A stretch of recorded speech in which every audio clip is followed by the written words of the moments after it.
Ladies and gentlemen, welcome to Darry's Daily Doings. Today, Darry's ripping apart a Mikuni VM40 carburetor. That's a 40 millimeter. So we're just going to get into it and kind of tell you what's going on a little bit, because it was quite a long video and we cut her down, chopped her up, trying to make a little sense of it. So Darry's giving her the ginger careful whack with the screwdriver after he took the mount bolts off to get the bottom bowl off. Yep, you gotta break the seal from the gasket to the carburetor bowl. It's always important to break the seal, Darry. Absolutely. Alright. So as you can see, there's a lot of varnish and nastiness on here. Good old ethanol fuel and sitting for 4 years. That'll happen. What's this magic tool you got here? That's a spring-loaded center punch. It's the best tool I found to pop the pivot pin for the float assembly out. They're kind of a press fit. So this is a main jet. We're removing that. You got your retainer that's gonna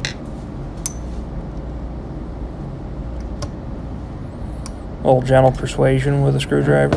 The varnish is strong with this one.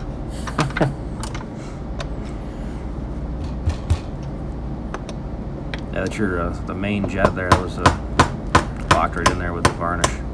Everything's plugged right up solid.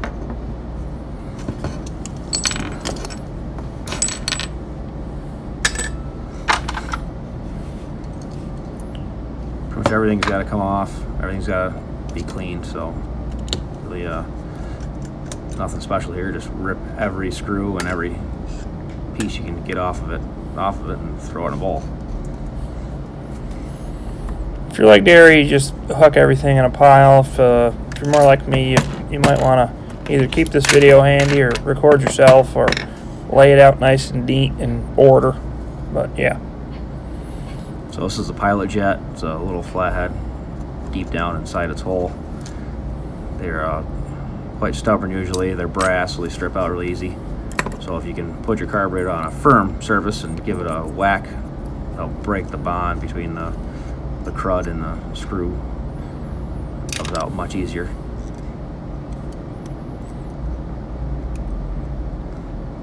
Are you fishing for an O-ring here, or what's this? Yeah, this is your air screw or fuel screw, depending on what the carburetor is. There's generally an O-ring down in there behind the spring, and there's a little washer. And there was nothing there on this one, so somebody had been here before.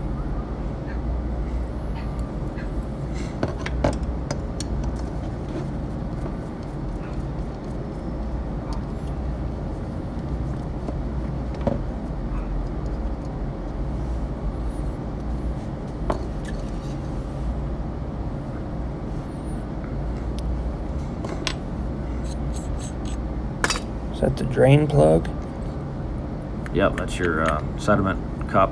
It's your main jet sits down in that.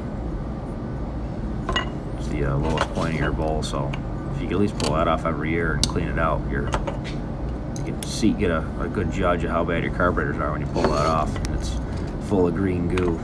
You know it's time to rip your carburetor completely apart and go through it. See all the brass is really discolored and nasty, and that stuff's on there really bad. And about the best thing you can do is a really good quality carb cleaner and a wire brush. So these little wire brushes, they fit right in your Dremel tool. I picked them up at Harbor Freight. They work the best I found to clean off that really heavy varnish. This is just a lot of just meticulous cleaning and dicking around to get it all right. Any of that stuff accumulates in your jets, and next thing you know, you're leaning out a piston, and there goes your engine.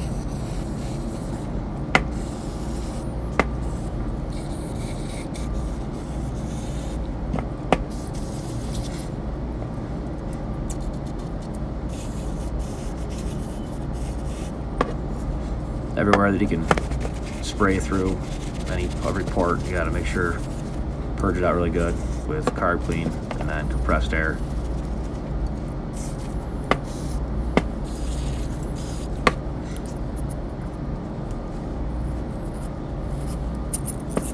Another little round wire brush is just pushing it through, trying to get all that nasty. Say the varnish on this was incredibly bad. Those look like magic little brushes. Where'd you get those? That's a Harbor Freight thing too. My goodness. Gotta love the freight.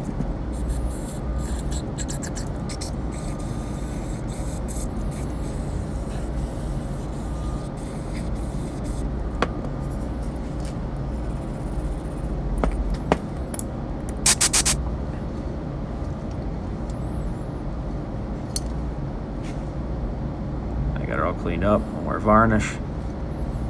Would you look at that? Never hurts to, once it's clean, clean some more.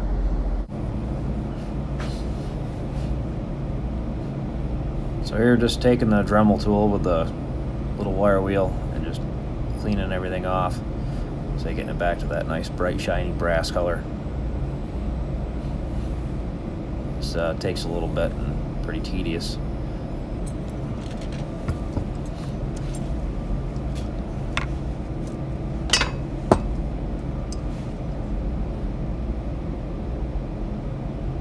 So this is starting the reassembly. That's your inlet needle for your fuel. So a gasket and then a little separation plate and then another gasket and then your needle goes in. Just cleaning things up here as we go.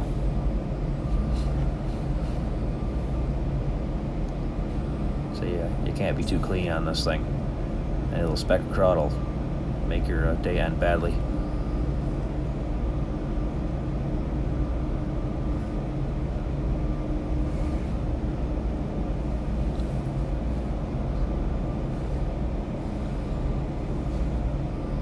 So you're just really going to town with this wire wheel here.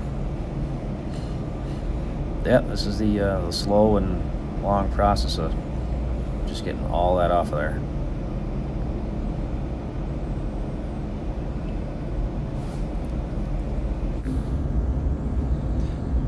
So this is the float to needle actuator arm. Just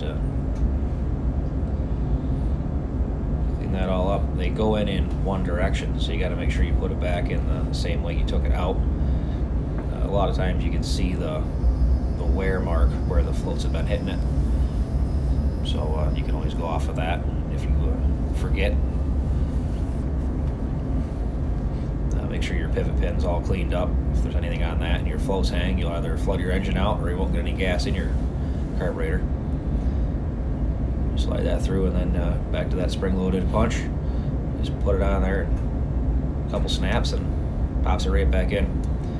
I have pulled carburetors apart before with the ears are snapped right off of them from people beating on them or putting a socket next to them and then trying to pound the pin into the socket, and it deforms them. That's the spring-loaded punches work the best for me. More cleaning.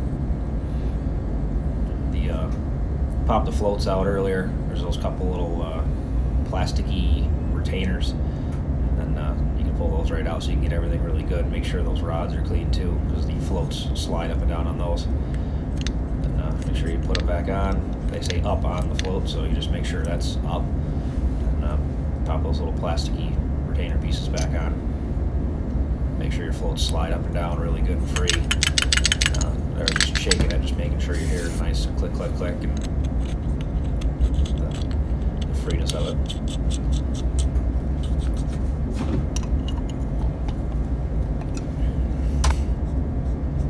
The good old crescent hammer, tighten up that bottom bowl nut. Salt wrench. Salt wrench.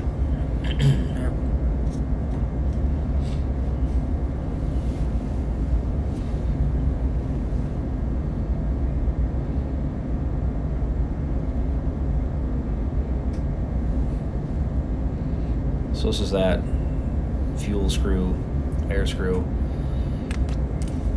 When you take it out, you want to count how many turns in lightly seated you put it, and then back and back out to that same.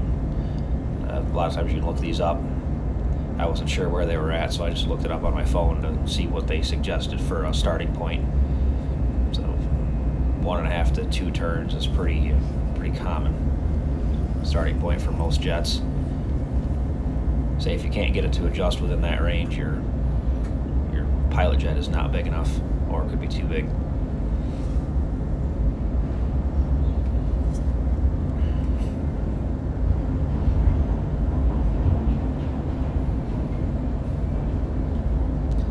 This is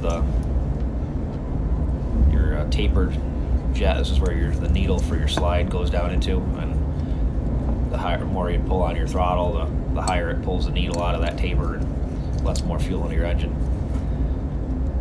Your main jet screws into the bottom of that with that little retainer disc and holds it all together.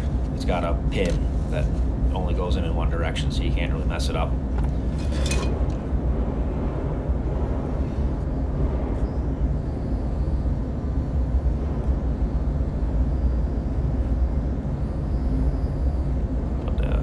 Dropped right in after cleaning it all up. You saw how hard I had to fight to get it out earlier.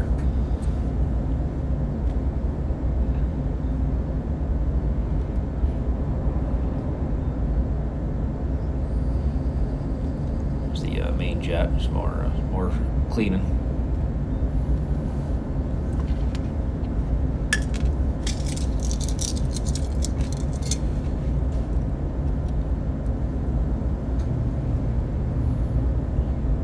Those are torch tip cleaners. They work fantastic for cleaning out jets. Any welding supply shop, you can get them at. They got little ridges on them. You can run them through the jets, clean them all out. You don't ever want to use a drill bit or anything really aggressive, because you can actually open up your jet size and then you'll throw off the tuning of your carburetor.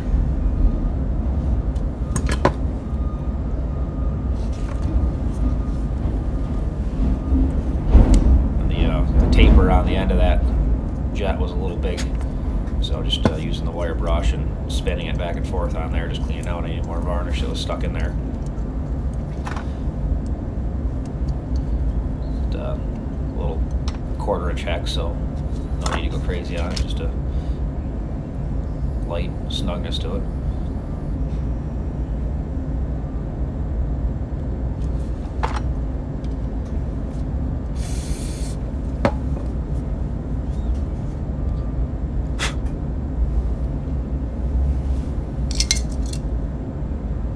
So here's the pilot jet, same thing. Go back after it with those torch tip cleaners.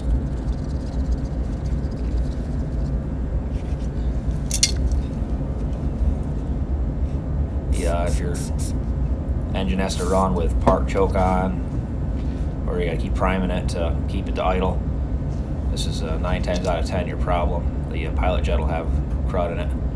You won't get enough fuel at idle, and that's why you gotta run it with a choke on. It's pretty much any small engine. That's an issue you can have. And they make sure to hold good pressure on it, because say brass will strip out really easy if you're not holding it good and tight in there.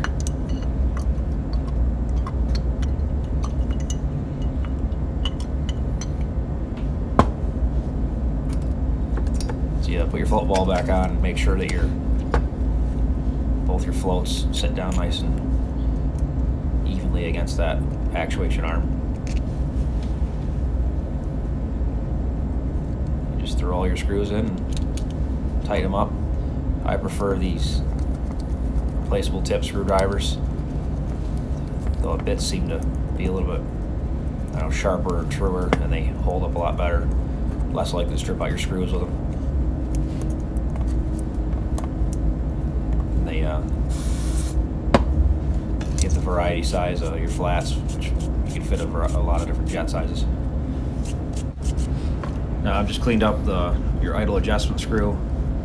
Just gonna wheel that back in. Doesn't matter where it is at this point, you're gonna have to adjust it once you put it back on the sled or whatever engine you're working on. And that's pretty much it. Thanks for watching, folks. That's how you clean up a Mikuni carburetor.